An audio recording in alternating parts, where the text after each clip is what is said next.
Yeah, Jeremiah can get it. Uh-huh. Yo, he said Jeremiah can get it.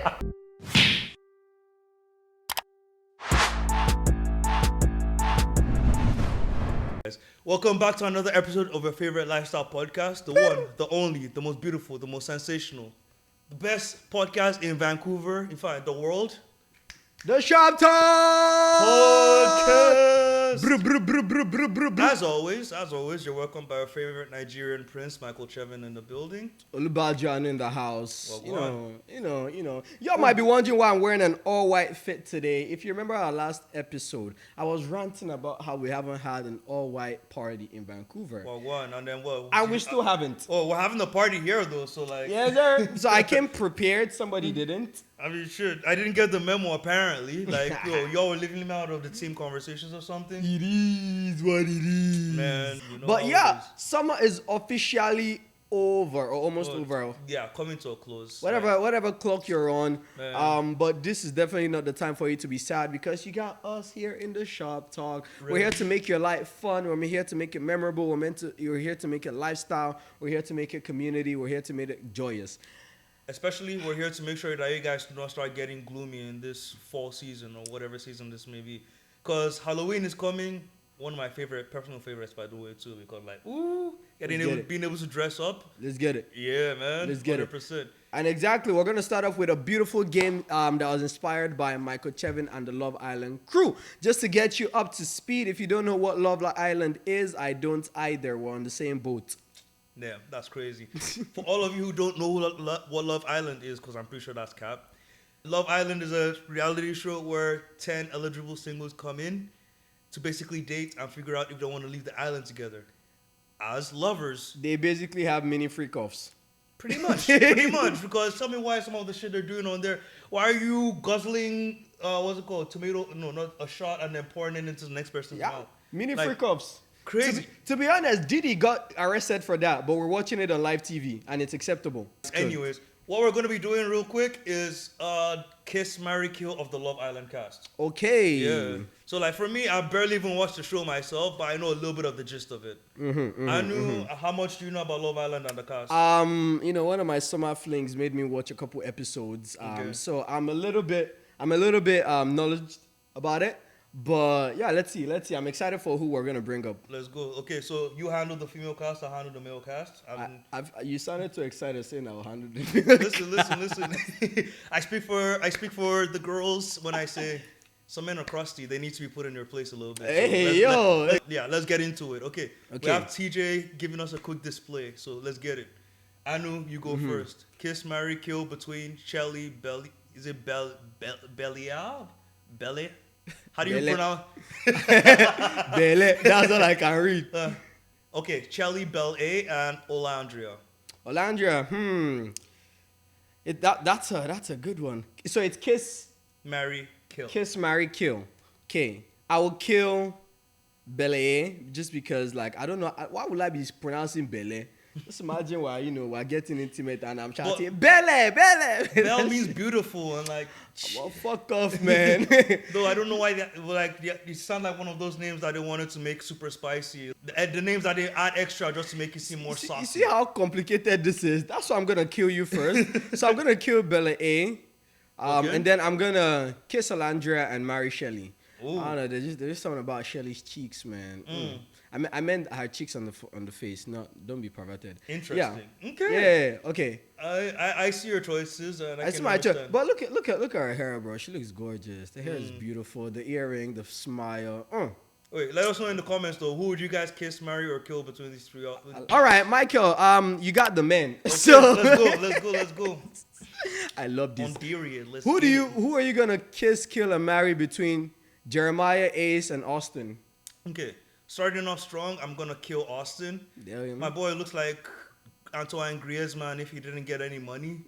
So, yeah, like he's kind of... Griezmann. Yeah, he's kind of giving... He's not serving face at all. So, kill Austin. Yeah. Ace, I kiss him because, I don't know, he's got a crisp lineup. He's looking clean. He looks like he looks like a fuckboy, for sure. And I don't know, you want to get a little down and dirty. He seems like a guy who would have a fun night with. But then I'd marry Jeremiah. I heard Jeremiah's a nerd, and you know, nerds have a special place in my heart. So yeah, Jeremiah could get it. Yo, he said Jeremiah can get it. That was a jump scare on my end, man. That was a jump scare. Listen, Brody. That's on Darius. Let's get That's it. on Darius. That's crazy. Yeah, guys. Michael kind of fruity these days, man. I don't know about it, but I'm here for all of it. You know, I support you, my friend. Let's get it. Okay, so next, seeing as we only have like 5 or 2 more contestants, we'll bring back the person you killed. So Belle A. Yeah. Between Belle A, Yulissa, and Huda, who are you kissing, marrying, or killing? I think I'll marry Huda. Why? Because I can't. I watched a little bit of her episodes, and she's a little crazy, in my opinion. Like, she takes things a little too far, but I like her like that, you know. And she got that bunda. Can't lie. So I'll marry Huda. I've seen a lot of clips of her too, and yeah. Hunda is crazy, bro. My guy mixing up bunda with Hunda. This is how you know the marriage will not last. I'm only here for one thing and one thing alone. But yeah, I'll marry Huda. Let's see. Bella and Yulissa, yeah. I prefer Bella over Yulissa, to be honest. So I'm gonna kill Yulissa, and then I'm gonna kiss Bella A. Bro, I cannot call her Belle. The Nigerian in me just keeps yelling Belle. Bro, but yeah, I will marry Huda, kill Yulissa, and kiss Belle A. Belle A. Please, can someone like give us the typing of pronunciation of her name in the comments, please? Guys, just so we can do better. Okay, wait, and then who do I have next? Last but not least, yeah. Michael kills me, man. Okay, so since you killed Austin, we're gonna bring him back into the frame. So you're going to choose between Austin, Taylor, and Nicholas. Okay, between Austin, Taylor, and Nicholas. I don't know, man. Taylor's kind of giving me a mix of Future and Duke Dennis if they never made money. So like, I'm not definitely materialistic. Also not kind of digging the cowboy hat, like. Yeah, him and Olandra like cowboy and cowgirl fanatics. Interesting. Yeah. Maybe they from Texas or something. Okay. Sounds like it, but okay, yeah, go on. I don't know, but Nicholas is also kind of giving that like high school jock situation. Yeah, he's not giving. He's giving pretty boy eyes and like he's serving face, which is good. So I'd probably kiss Nicholas. He's kind of giving the pretty boy face. You know, he looks like he's staring into your eyes deeply, tell you some fucked up shit, and then you just have to kiss him. Freak! Let me see. As much as I'm really not digging Austin, so I'd probably kill him again. Like, maybe it's also the hair to me being a stylist and like seeing that. I'm like, it's just not giving at all, man. Yes, sir. Yeah, Austin can go to the grave again. Then Taylor, I'd marry Taylor. Just, you know what? If it's a settling relationship, then settle into the marriage with Taylor or something. He looks like someone you can settle down with. Yeah, like, something like he looks like he has a very comfortable demeanor. Like, build a family with. Yeah, take care of you, like, you know, and then. Who's gonna be stay home? Are you guys gonna do stay home or like working family? What's it like? I mean, I'd like to be a stay-at-home daddy. That's no problem for me. Michael is cooked, guys. Michael is cooked. Stay-at-home daddy, you know, take care of me. I take care of the house, take care of you too. Easy. So yeah, let us know in the comment section if you fuck with Michael's comment and also his arrangements. Okay, right? wait. So now that we've done all that, rate top 5. Rates them now. So top 5. Yeah. Number 1, Shelly.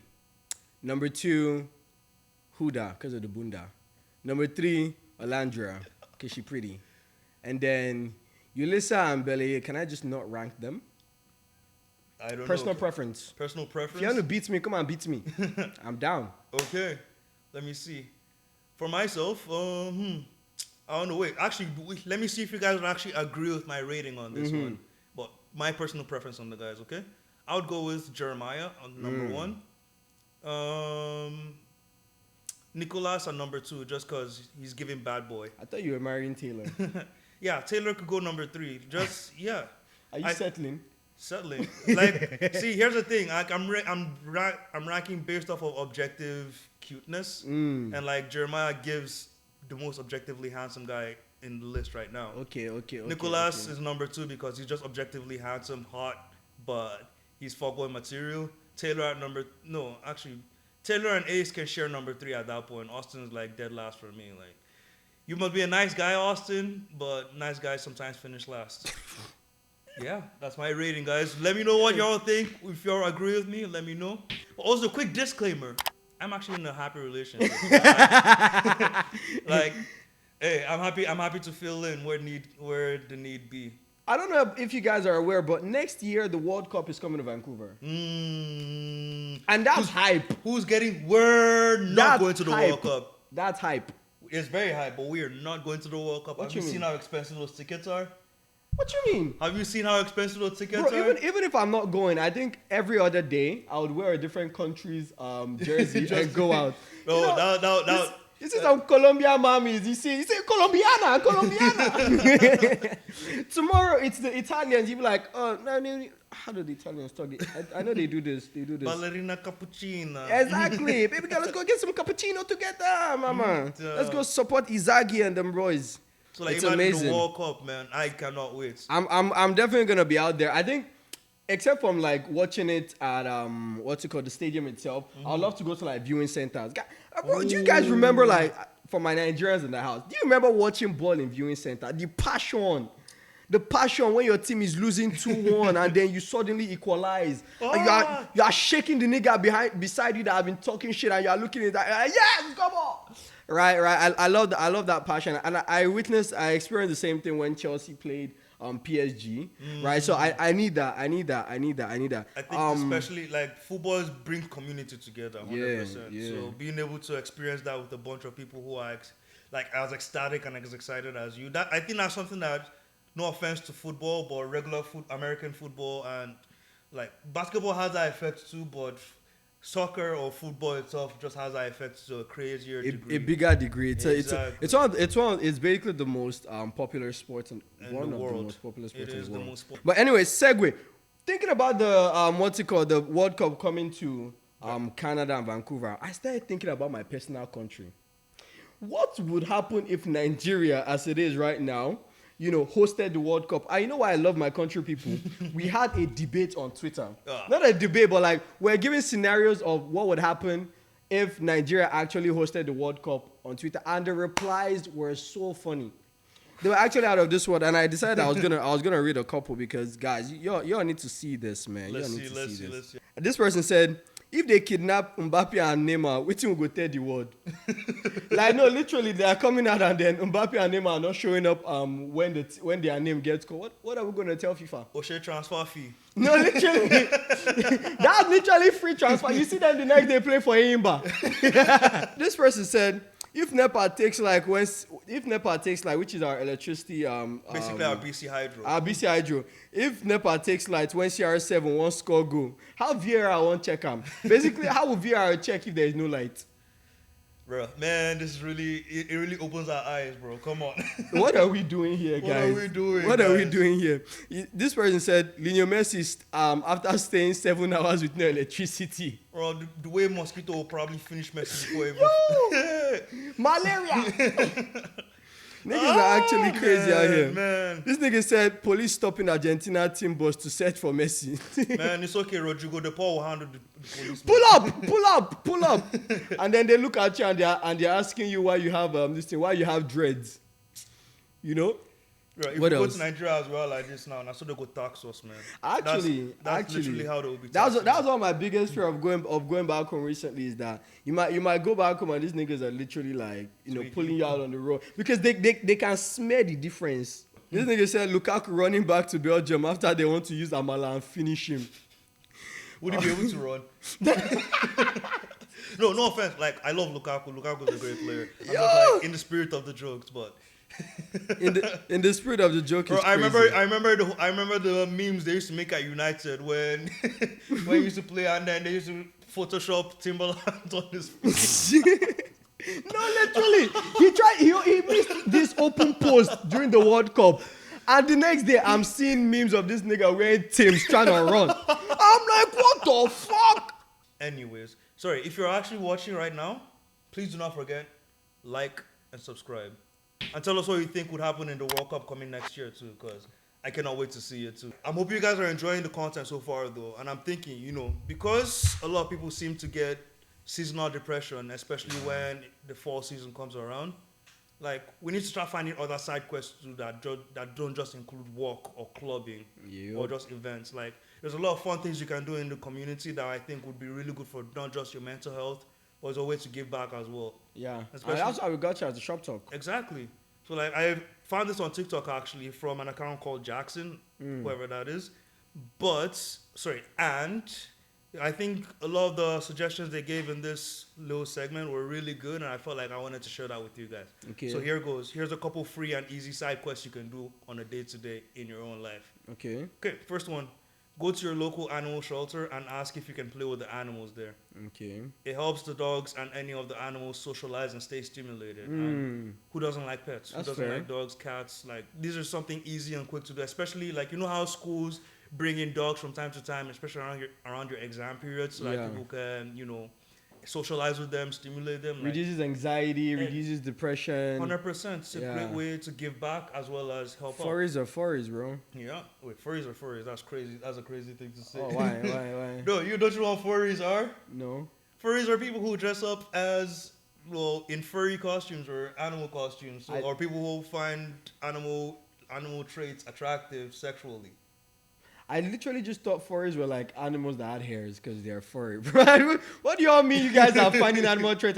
The next idea I had, you could volunteer to chat with seniors at your local senior center. And this is really nice. Like, just go in and ask the director about volunteering opportunities. It's a great way to keep the elderly stimulated, help them feel like, at least they don't feel like they're alone, exactly. There you go. Like, imagine your grandma or granddad just in a senior center, not being able to see family or not being able to interact with younger people or just interact in general. Like, it must feel. I imagine it probably feels depressing for them as well. Just like, that's great. I relate to this specific recommendation because I went to get my car done like a couple weeks back, and I met this elderly man at the mechanic shop, and we're just chatting it up, and he sounded so happy to like just have that 20-30 minute conversation with me, and he gave me his number. He was like, I should please pull by just to say hi to him. He lives by himself, but he does things by himself, but they really do get lonely, right?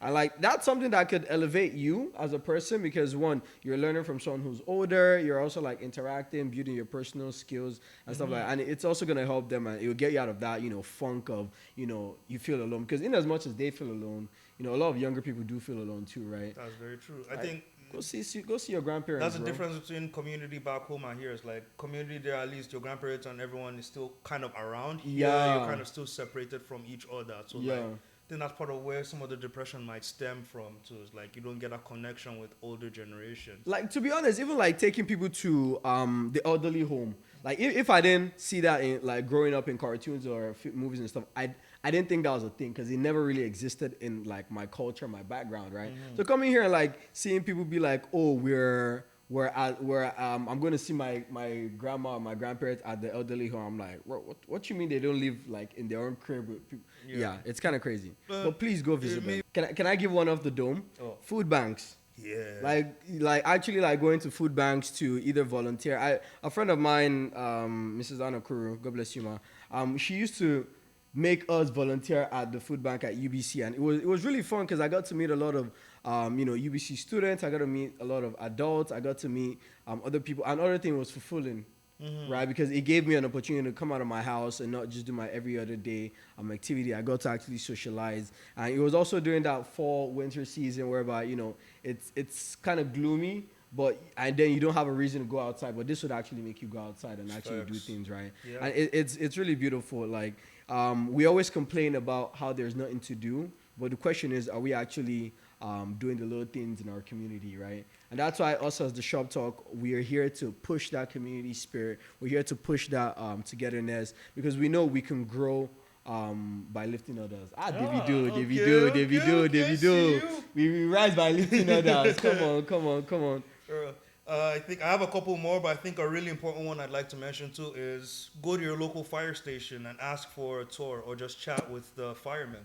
Yeah. Like that's fun. I mean, I feel like that's something I wouldn't have thought of on a regular day because you think of them as just like, okay, they're a part of society, but I don't think they ever really get that kind of interaction where someone else brings in, like, you could take in some treats with you, maybe some Tim Hortons donuts or something. Yeah, Timbits. Yeah, it's Timbits. nice. Like, and they probably enjoy giving someone a tour, or like having someone to talk to. Yeah. Of course, if they're having an emergency, they will drop everything and go do that. But like, when they're not, it's also cool that they're able to just have an interaction with society as well. And I feel like it gives you a little bit more insight too on what their day-to-day life outside of, you know, doing regular fire rescue shit looks like, right? Yeah. One final one would be you could go to your local courthouse and sit in on a case. Okay. Bro, this one is actually fun. I'm not gonna lie. Because you could just go in and hear the tea and the drama. Bro, I had a class and we had to go to court.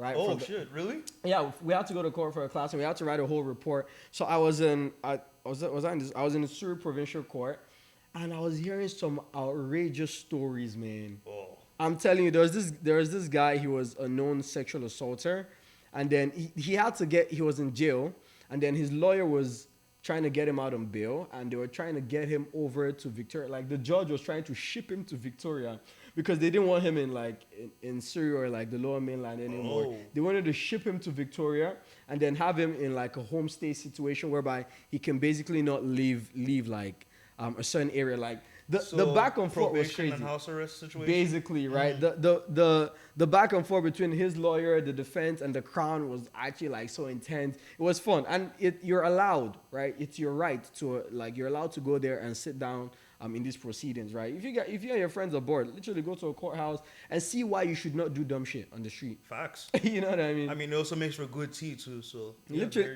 I went to one recently, and it was actually fun because this guy was in Australia. Okay. And he was fighting. He had a issue with his wife because he thought there were people trying to kill him, right? He said he had recordings of people plotting to kill him, blah blah blah, and you had to lower the decibels to a specific amount of decibels to be able to hear them. And I'm at the back looking at this nigga like, look at you crippling, bro. He's like, no, I've been cleared by forensics, I've been cleared by psychologists, blah blah blah. I'm like, yeah, bro, you definitely crazy, bro. But it was so funny. The scenario, it was also heartbreaking to see because he has a family, he has kids and stuff like that, right? So there's a lot of dynamic to it. It was fun. Me and my bro just went there to go chill for a bit. It was fun. Yeah. Definitely not in any court cases, guys. Yeah. It's interesting to hear other people's, not for you to be not for you to be there. I'm telling you, you'll be sweating. Yeah, stay out of trouble by volunteering at places like these, guys. Yeah. Let's keep each other safe. It's really fun. And then please also let us know in the comment section, like, what do you do to stay out of a funk? I would say, like, out of a bad funk during the winter time, except going to the gym and taking walks, because that's kind of boring these days, in my opinion. That's kind of like lifestyle shit we do every other day. Like, give me something that I can be adventurous with, right? Yeah, something like that. But going for a walk is the bare minimum, at least. Like, we still need to do that. But 110%. 110%. If you've had fun, guys, and you found that educative, don't forget to like, subscribe, and follow us on our continuous TST journey. Join the TST family. Yeah.